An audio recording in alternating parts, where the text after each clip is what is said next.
Hi guys! Welcome and welcome back sa ating channel. For today's video ay sasagutin lang natin or magsishare lang tayo ng isang senaryo kung ano bang maging kapalaran mo kung ikaw ay na-overdue na at hindi ka na nakakapagbayad kay home credit. But before we go on guys, sa mga hindi pa nag-subscribe, mag-subscribe na, i-hit ang bell button para ma-update ka sa upcoming videos and tutorials.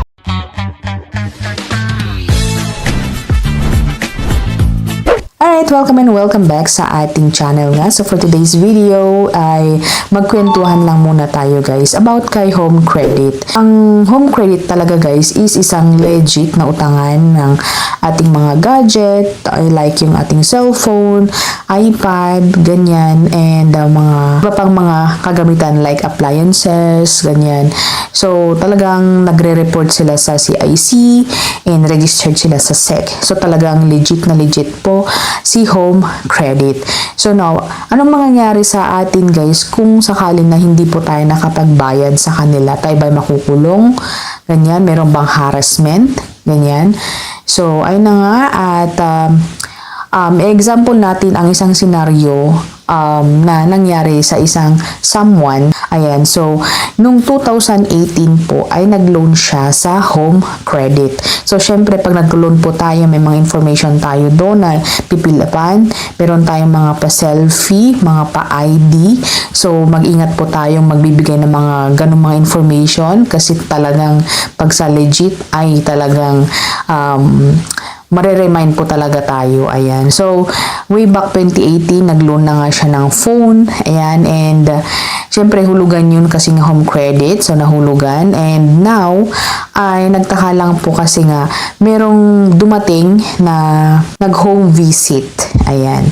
So, nag-home visit po si home credit. Ayan. So, nag-visit siya na pinakita pa niya yung ID na yung selfie nga kasi di ba meron tayong mga selfie and sabi niya na siya. So, ngayon, ang tanong, meron bang harassment na naganap? So, yun na nga. At wala pong harassment na naganap. So, ayon sa kanya is mabait naman yung nag-home visit and sinabi lang sa kanya na magbabayad siya ng ganitong halaga. And ang kagandahan pala sa home credit is yung balance na hindi nabayaran that time ay hindi po siya nanganak.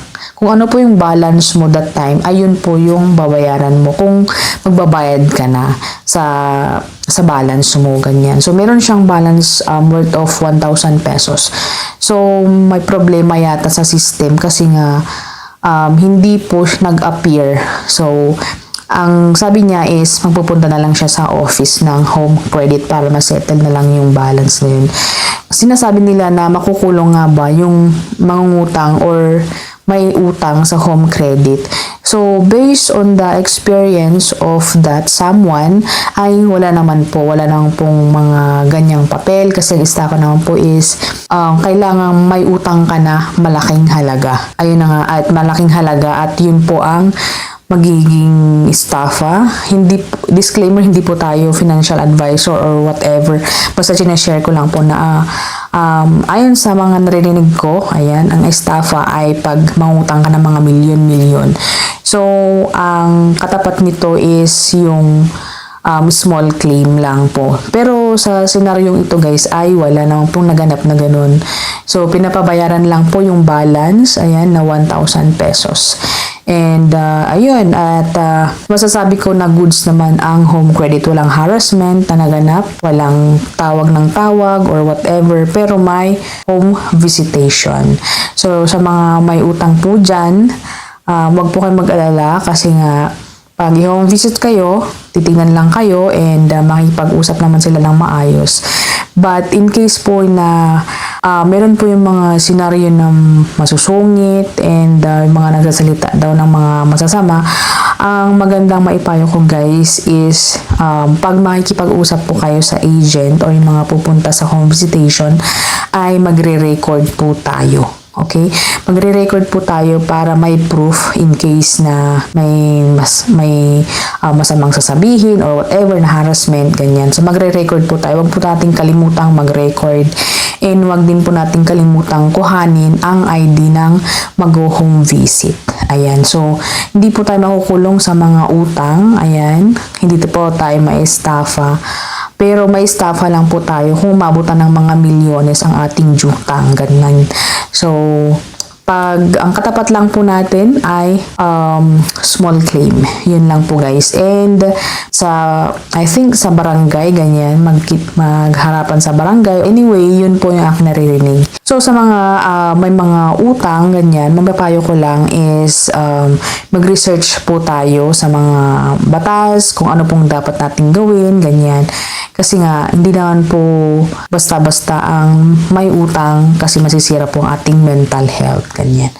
So, that's it, my kwento-kwento. And kung meron pa kayong maidagdag sa aking sinabi is please comment down below para naman maging knowledgeable tayo sa mga ganitong mga senaryo na nag-overdue tayo sa isang loan, ganyan, and anong mangyayari. Or ano yung naranasan nyo guys. So, ayun guys, and I hope na nakatulong. And sa mga gustong mangutang, ayan, sa home credit, meron po tayong mga video tungkol dyan. And maganda or okay naman silang utangan. Fast approve naman, sa experience ko is fast approve. Ay nagre-report sila sa CIC and approve sila sa SEC.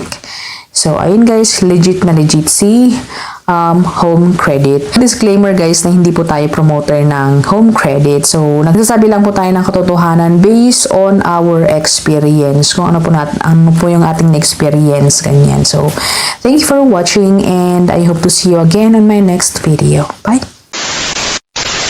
This video is not sponsored or not connected to any loan application. All are based from my personal experience.